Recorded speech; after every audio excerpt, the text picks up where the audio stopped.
Speaker sir, Telangana సమాజానికి నీళ్ళు అనేవి ప్రాణప్రదాయిని. ముఖ్యంగా దక్షిణ తెలంగాణ మహబూబ్ నగర్, రంగారెడ్డి, నల్గొండ, ఖమ్మం జిల్లా వరకు కృష్ణానది జలాల మీదనే ఆధారపడి జీవితాలు కొనసాగిస్తున్నాము. మహబూబ్ నగర్ జిల్లా 10 లక్షల మందికి పైగా వలసలు పోయి తట్ట పని, పార పని, మట్టి పని, బొగ్గుబాయి, ముంబై లాంటి వలసలు పోవడానికి కారణము 2009లో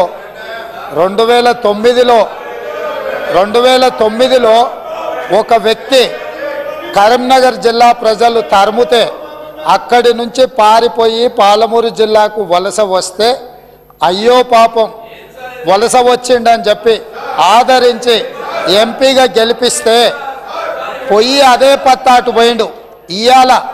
ఇవాళ అలాంటి జిల్లాకు సంబంధించి కృష్ణానది జలాల మీద చర్చ జరుగుతున్నప్పుడు ఆ మహానుభావుడు ఇక్కడికి రాకుండా ఫామ్ హౌస్లో దాచుకొని ఈరోజు తెలంగాణ సమాజాన్ని అవమానిస్తున్నాడు.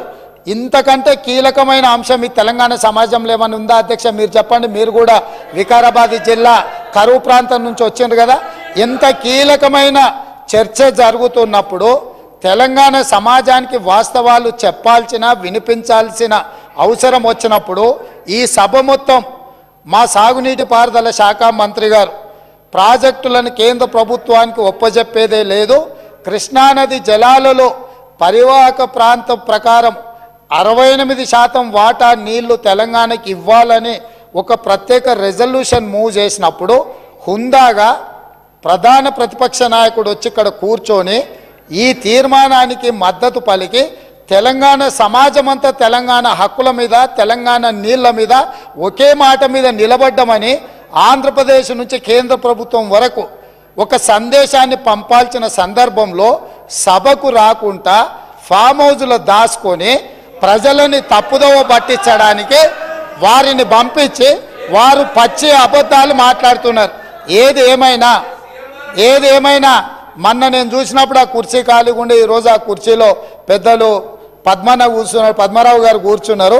వారికి ఆ బాధ్యత ఇస్తానన్న వారన్నా నెరవేరుస్తారు.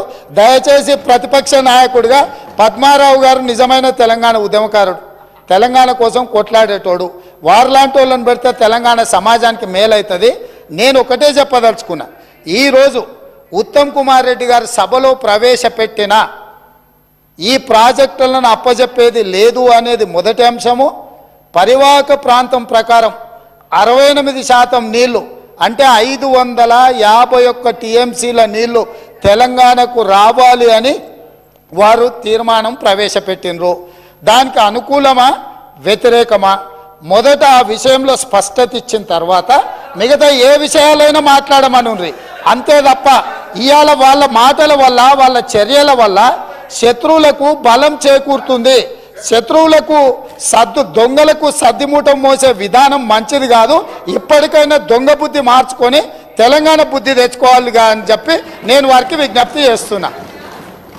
రేవంత్ రెడ్డి గారు కూడా తెలంగాణ ఉద్యమం గురించో తెలంగాణ గురించి మాట్లాడితే దయ్యాలు వేదాలు వెళ్ళించినట్టు ఉంటుంది. ఈయన మాట్లాడేది అధ్యక్ష. ఇప్పుడు ఈయన గారు కేసీఆర్ గారిని కరీంనగర్ నుంచి తరిమితే మహబూబ్నగర్ వచ్చిందన్నారు. ఆయన జీవితంలో ఓటమెరుగని నాయకుడు. సిద్దిపేటలో అయినా, కరీంనగర్ అయినా, మహబూబ్ నగర్ అయినా, గజ్వేల్ అయినా. మరి నిన్ను కొడంగల్ తరిమితే నువ్వు మల్కాజిగిరికి వచ్చినావా? నువ్వెందుకు వచ్చినావు మల్కాజిగిరికి? ఒకవేళ మమ్మల్ని చూపిస్తే 2 ఏళ్ళు మిమ్మల్ని చూపిస్తాయి అధ్యక్ష. ఇప్పుడు సబ్జెక్టు డైవర్ట్ అవుతుంది కానీ అదర్వైజ్ అంతకంటే ధీటుగా ఘాటుగా నేను సమాధానం చెప్పగలుగుతా అధ్యక్ష. But I don't want to deviate. Still I want to maintain restrain అధ్యక్ష.